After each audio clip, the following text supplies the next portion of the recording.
Assalamualaikum warahmatullahi wabarakatuh.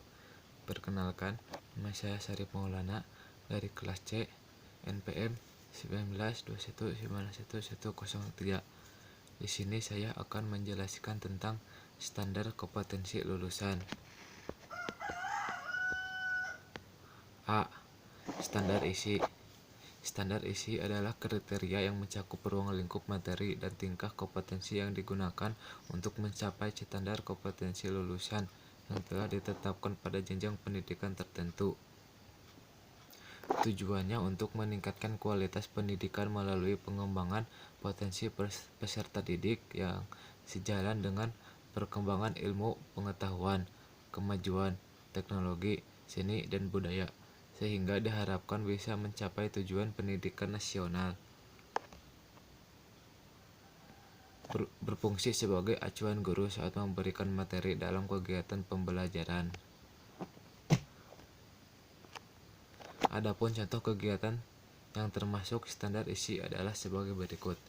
Yang pertama, melakukan pengembangan kurikulum sesuai ketentuan SNP Standar Nasional Pendidikan. 2. Menyusun kalender pendidikan beserta beban belajar. Ketiga, memberi sistem penilaian di setiap mata pelajaran. Yang keempat, mengulas kurikulum sekolah. Yang kelima, mempersiapkan bahan ajar baik secara visual maupun audio. Yang keenam, mengulas silabus atau RPP. Yang ketujuh, membuat modul dan LKS atau lembar kerja siswa. Selanjutnya B. Standar proses. Standar proses adalah kriteria mengenai pelaksanaan pembelajaran pada satuan pendidikan dasar dan satuan pendidikan dasar menengah untuk mencapai kompetensi lulusan. Tujuannya untuk memudahkan guru dalam membuat perencanaan di sekolah, baik perencanaan semester atau tahunan. Adapun pembahasan masing-masing komponen standar proses adalah sebagai berikut. Yang pertama, perencanaan pembelajaran. Proses perencanaan harus dilakukan secara optimal agar kegiatan pembelajaran yang akan dilakukan bisa sesuai dengan tujuan yang telah dirumuskan. Yang kedua, pelaksanaan proses pembelajaran. Pelaksanaan pembelajaran melibatkan dua pihak utama, yaitu pendidikan guru dan peserta didik. Kerjasama antara kedua belah pihak akan menentukan ketercapaian kompetensi lulusan. Yang ketiga, penilaian dan hasil pembelajaran.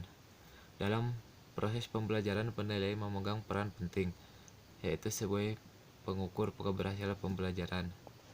Yang keempat, pengawasan proses pembelajaran. Di sini ada 5 pengawasan proses pembelajaran. Yang ke-1, pemantauan.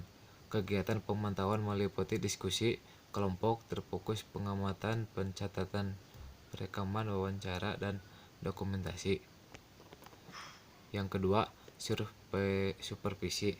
Supervisi hampir sama dengan pemantauan, hanya saja pada supervisi akan diadakan latihan dan konsultasi yang dilakukan oleh kepala sekolah dan pengawas. Yang ketiga, evaluasi. Kegiatan evaluasi bertujuan untuk mengontrol kualitas pembelajaran agar tetap berjalan sesuai standar yang ada. Yang keempat, pelaporan. Kegiatan ini meliputi pelaporan hasil pemantauan, supervisi, dan evaluasi. Yang kelima, tindak lanjut. Kegiatan tindak lanjut ini ditunjukkan untuk guru, baik guru yang memiliki kinerja baik maupun sebaliknya. Bagi guru yang memiliki kinerja baik akan diberi penghargaan, sementara bagi guru yang memiliki kinerja kurang baik akan diberi teguran secara terdidik atau ikut pelatihan. Yang terakhir, C. Standar penilaian dalam pengembangan kurikulum. Ada berbagai macam definisi terkait dengan standar penilaian, antara lain 1. Standar penilaian adalah kriteria mengenai lingkup, tujuan, manfaat, prinsip, mekanisme, prosedur, dan instrumen penilaian hasil belajar peserta didik yang digunakan sebagai dasar dalam penilaian hasil belajar peserta didik pada pendidikan dasar dan pendidikan menengah. Yang kedua, penilaian adalah proses pengumpulan dan pengelolaan informasi untuk mengukur pencapaian hasil belajar peserta didik. Yang ketiga, memberikan pembelajaran adalah proses interaksi antara peserta didik antara peserta didik dengan pendidik dan sumber belajar pada suatu lingkungan belajar. Tujuannya untuk penilaian hasil belajar oleh pendidik bertujuan untuk memantau dan mengevaluasi proses kemajuan belajar dan perbaikan hasil belajar peserta didik secara bersinambungan.